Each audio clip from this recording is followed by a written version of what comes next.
의학의 아버지라 불리는 히포크라테스는 이런 이야기를 했습니다. 인간이 건강하게 살기 위해 생활에 필요한 4가지가 있는데 그것은 일, 잠, 놀이, 휴식이다. 그렇게 이야기를 했습니다. 이 4가지를 간단히 살펴보면요. 첫째는 일입니다. 이 일은 하나님께서 천지를 창조하실 때 우리가 하나님께 받은 근로의 사명입니다. 우리는 먹고 살기 위해서 열심히 일해야 합니다. 둘째는 잠입니다. 이 잠은 일하면서 피곤해진 몸을 회복하기 위해서는 반드시 필요합니다. 그래서 하나님께서 천지를 창조하실 때에 밤과 낮을 구별하셔서 낮에는 일하게 하시고 밤에는 잠을 자게 하신 것입니다. 셋째, 놀이입니다. 우리 인간은 일과 잠만으로는 살 수 있는 그런 단순한 존재가 아닙니다. 때로는 스포츠나 또 오락이나 취미 생활이 있어야 삶의 활력과 즐거움을 잊게 됩니다. 이것을 묶어서 놀이다 그렇게 이야기합니다. 그 4번째는 휴식입니다. 이 휴식은 하던 일을 멈추고 잠깐 쉬는 것을 의미하는데 이 휴식은 일의 능률과 생산성 향상을 위해서 적당하게 가져야 된다 하는 그런 이야기입니다. 여러분, 우리 신앙인들은요, 열심히 일하는 것은 물론이고 휴식도 잘 해야 합니다. 휴식하는 것도 일하는 것 못지않게 우리에게는 아주 중요합니다. 그런데 이 휴식 시간을 어떤 사람들은 정말 잘 활용하는 사람들이 있는가 하면 어떤 사람들은 오히려 휴식 시간을 가지지 않음만 못한 나쁜 결과를 초래하는 그런 사람들도 있습니다. 우리가 성도로서 바른 휴식을 하게 되면 휴식의 유익이 참 많이 있습니다. 무엇보다 피곤하고 지쳐있는 육신과 정신과 영혼이 다시금 힘차게 일할 수 있는 새 힘을 얻게 됩니다. 살아온 자신의 뒤를 돌아보고 앞으로에 대해서 어떤 새로운 다짐과 또 각오와 같은 것들을 또 하게 됩니다. 또 영적으로 지혜롭게 휴식하면 하나님과 깊은 영적인 만남의 시간도 가지게 됩니다. 이런 휴식의 유익을 우리 예수님께서도 아시기에 열심히 일한 제자들에게 또 오늘날 열심히 일한 우리들에게 휴식할 것을 권하시고 계십니다. 그러면 우리가 휴가를 통해 어떻게 휴식의 시간을 가지면 좋겠는가 하는 것입니다. 오늘 예수님께서 하신 말씀 속에 우리가 몇 가지 휴식의 원리를 찾을 수가 있겠습니다. 예수님께서 12제자를 언제 전도의 현장으로 파송하셨는지 오늘 본문 앞쪽 말씀에 잘 나와 있지 않지만 제자들이 예수님께 돌아와서 하는 보고를 보면 아마 제자들을 전도하는 현장에 이미 보내셨다 하는 것들을 우리가 알 수 있겠습니다. 30절 말씀 보시면 그들이 돌아와서는요, 예수께 모여 자기들이 행한 것과 가르친 것을 낱낱이 고하고 있습니다. 그때 예수님께서 말씀하시기를 31절 말씀에 너희는 따로 한적한 곳에 가서 잠깐 쉬어라 그렇게 말씀하셨습니다. 이 구절 속에서 너희는 따로 한적한 곳에 가서 잠깐 쉬어라 하는 이 구절 속에서 우리는 3가지 신앙인들의 휴식 원리를 찾아보게 됩니다. 첫째는 따로입니다. 오늘 말씀해 보시면 얼마나 많은 사람들이 예수님 주위에 몰려들었든지 31절 후반절에 보시면 오고 가는 사람이 많아 음식 먹을 겨를도 없었다 하는 것입니다. 예수님께서는 전도 여행으로 인해 피곤하고 지친 제자들에게 그 사람들, 이 제자들을 말이죠. 그 사람들로부터 막 몰려오는 그 사람들로부터 떼어놓으시기 위해서 너희들은 따로 한적한 곳으로 가라. 그렇게 말씀하신 것입니다. 실제적으로 제자들은 예수의 말씀대로 32절 말씀 보시면 이에 배를 타고 따로 한적한 곳에 갈세. 그렇게 나옵니다. 하지만 계속 수많은 사람들이 따라와서 아마 예수님과 제자들은 충분한 휴식을 취하지 못했을 것입니다만 어쨌든 예수님께서는 계속 제자들의 휴식을 위해서 신경 쓰시고 있는 모습을 이 성경 말씀을 통해서 보게 됩니다. 여러분, 우리가 휴식을 통해 삶의 새로운 활력을 얻기 위해서는 수많은 일상과 또 함께 관계를 맺고 있는 사람들로부터 따로 떨어질 필요가 있습니다. 복음서에 보시면 예수님께서도요, 때로 힘드시고 지쳐서 새로운 힘을 얻고자 하실 때에 사람들이 많이 모인 복잡한 곳에서 따로 떨어져 산으로 광야로 가신 적이 있습니다. 어떤 때는요, 제자들도 내버려 두시고 홀로 떠나셔서 광야로 산으로 가신 적도 있습니다. 왜냐하면요, 육체적인 휴식도 취해야 되겠지만 하나님과 깊은 만남의 시간을 가지시기 위해서 그렇게 하신 것입니다.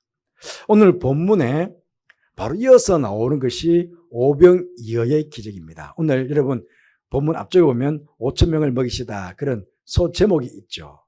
예. 그러니까 오병이어의 기적과 한 묶음으로 지금 되어 있는데요, 오병이어의 기적을 베푸기 전에 먼저 제자들이 와서 예수님께 보고한 그 내용으로 예수님께서 쉬라고 그렇게 말씀하셨는데, 그런데 계속 사람들이 모여오니까 사실은 쉬지 못하고 그들에게 예수님께서 오병이어의 기적을 베푸신 것입니다. 그리고서는 마가복음 6장 45절 46절 말씀 보시면 예수께서 즉시 제자들을 재촉하사 자기가 무리를 보내는 동안에 배 타고 앞서 건너편 베세다로 가게 하시고, 재촉해서 빨리빨리 배 타고 빨리 건너가서 좀 쉬어라, 좀 휴식을 좀 취해라, 그 빨리빨리 가라고. 그 재촉하신 이후에 예수님께서도 무리를 작별하신 후에 기도하도록 산으로 가시니라. 홀로 가시는 거예요, 홀로. 제자들을 떠나 홀로 가신 예수님의 이런 모습을 보면 우리 또한 휴식을 취하고 또 하나님과 깊은 만남의 시간을 통해 영적으로 충만함을 얻기 위해서 필요하다면 가족들과도 따로 떨어질 필요가 있다 하는 것입니다. 따로 떨어져 혼자일 때에 스스로에 대해서 집중할 수가 있습니다. 물론 가족들과 함께 있을 때에도 자기 스스로에게 집중할 수 있겠지만은 홀로 딱 남게 되면 훨씬 혼자 스스로에 대해서 집중할 수 있지 않겠습니까? 그렇다고 이번 휴가는 목사님 말씀에 순종한다면서 혼자서 따라가시면 안 됩니다. 예. 왜냐하면 휴가는요, 무조건 어디론가 따로 혼자서 떠나가는 시간만은 아니라는 것입니다. 휴가는 만남의 시간이기도 합니다. 먼저는 하나님과의 만남으로 이어져야만 하지만 또한 가족과의 만남의 시간이기도 합니다. 그동안 시골에 계시는 부모님들 자주 찾아뵙지 못했다면 부모님도 가서 찾아뵙고, 또 그동안 일에 바빠서 소홀히 했던 가족들도 있잖아요. 너무 바쁘다 보니까 아이들과 한번 대화도 깊이 나눠보지 못하고 그렇게 막 시간이 지나지 않습니까? 그러니 가족들과 함께 휴가를 통해서 더욱 가족의 유대관계를 돈독히 하는 것, 사실 휴가에서 빼놓을 수 없는 중요한 일이기도 합니다. 어쨌든 이번에는 주님의 뜻에 따라 일상에서도 따로 떠나 새로운 활력을 얻을 수 있는 그런 휴식의 시간들을 여러분 모두 가져보시기를 바랍니다. 그런데요, 우리 주변에 지금 휴가를 다녀오신 분도 있고 또 내일부터 이제 휴가가 시작되신 분도 있겠지만은 또 이 모양 이렇게 저렇게 바빠서 이번에 휴가를 제대로 하지 못하시는 분들도 우리 중에 계실 거예요. 그렇잖아요. 그러니 굳이 집에서 멀리 떨어진 곳이 아니라 각자의 형편에 맞게 예? 휴가를 내지 못하더라도 영혼과 혼과 몸의 활력을 얻기 위해서 따로의 나만의 휴식 시간 한번 가져보는 그런 여러분들 되시길 바랍니다. 한번 시간을 만들어 보세요, 따로. 그래서 영과 혼과 몸이 휴식할 수 있는, 그래서 새 힘을 얻을 수 있는 그런 시간들을 꼭 만들어 보시기를 바랍니다. 그리고 둘째는 한적한 곳입니다. 성경에 보시면 이 한적한 곳이라 하는 말이 많이 나옵니다. 원어적인 뜻은 광야입니다. 광야. 구약 성경에서 이 광야는 때로는 백성들의 시련과 연단의 장소로도 나타나지만 하나님께서 당신의 백성들에게 휴식을 주시는 장소로도 간혹 나타나기도 합니다.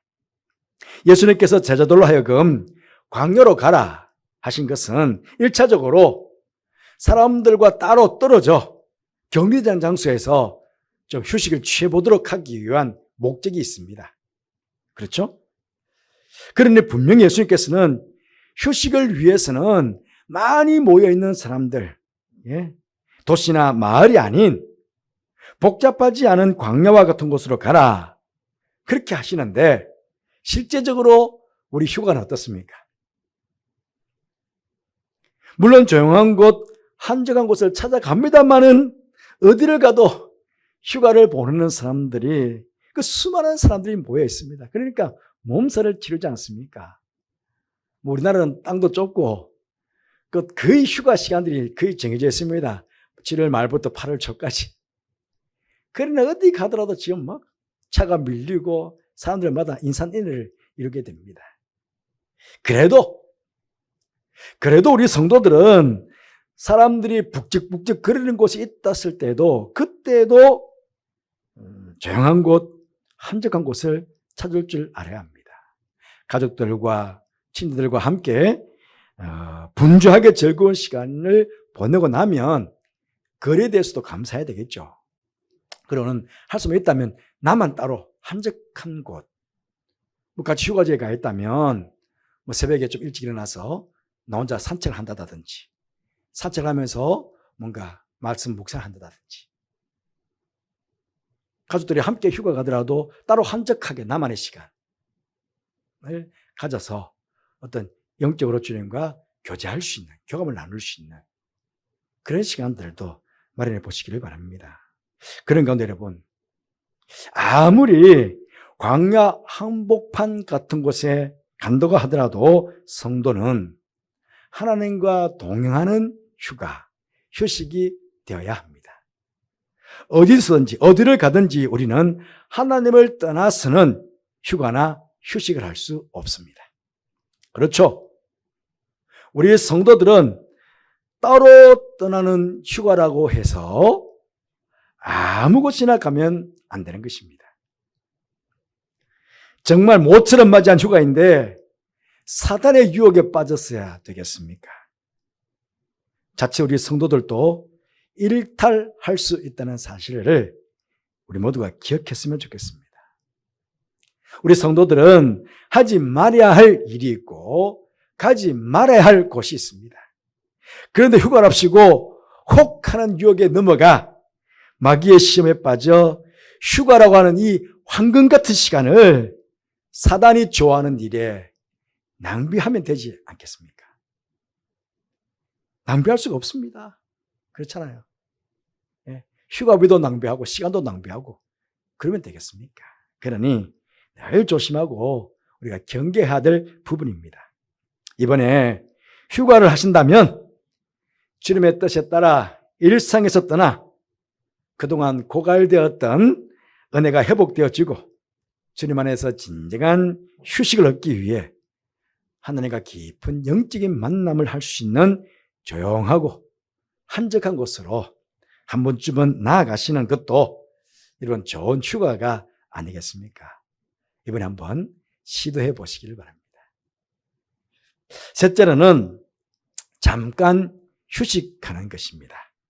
오늘 예수님께서 따로 한적한 곳에 가서 잠깐 쉬어라 그렇게 말씀하셨습니다. 이런 말이 있습니다.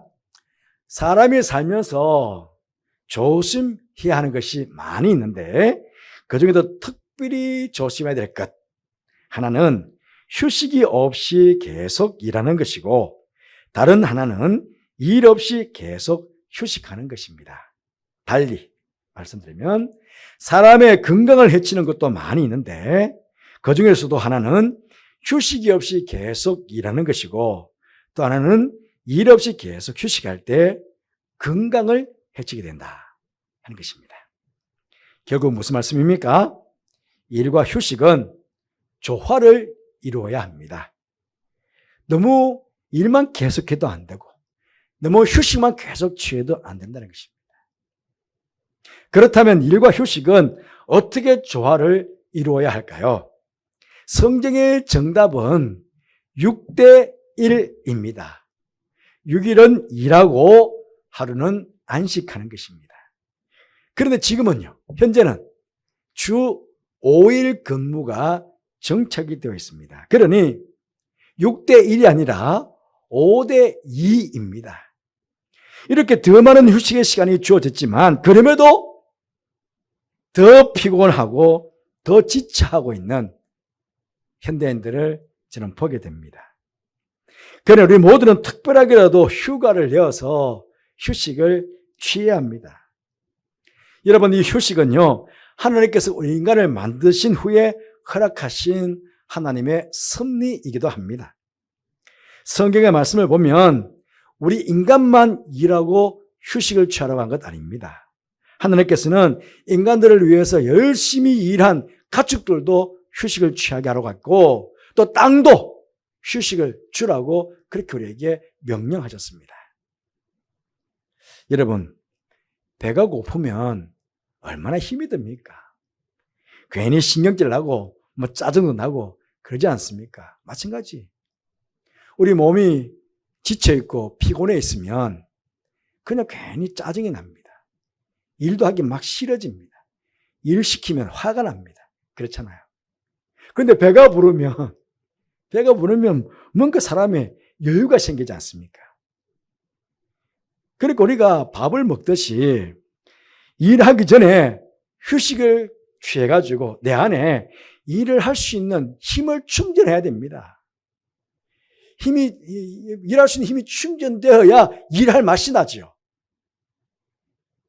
세상 사람들은 잠깐의 휴식을 통해 가지고 육신적인, 정신적인 힘만 충전하면 되지만 우리 성도들은요, 육신적인 힘, 정신적인 힘에다가 또 다른 힘을 채워야 됩니다.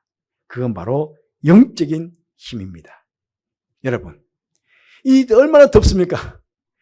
에어컨을 내리쬐든 얼음물 속에 들어가든 더위는 식혀야 하지만 우리 마음의 신앙의 열정은 절대로 식히면 안 됩니다. 식어지면 안 됩니다. 오히려 우리의 식어진 가슴에 뜨거운 불을 붙여야 됩니다. 불을 붙여서 뜨거운 열정이 활활 타올라야 만들어야 됩니다. 이 무더운 여름에 우리 마음의 신앙은 불타올라야 된다는 거예요. 용광로에서 샘물이 펄펄 끓는 것 같은 그런 뜨거운 열정을 우리 가슴에 담아야 됩니다. 그렇기 때문에 우리의 잠깐의 휴식은 바로 하나님을 만남으로 뜨거운 열정을 내 속에 채우는 그런 휴식도 되어야 된다 하는 그런 말씀입니다. 하나님을 만남으로 내 속에 채워지는 이 뜨거운 열정은요, 쉽게 식어지지 않습니다. 오랫동안 지속될 수 있습니다.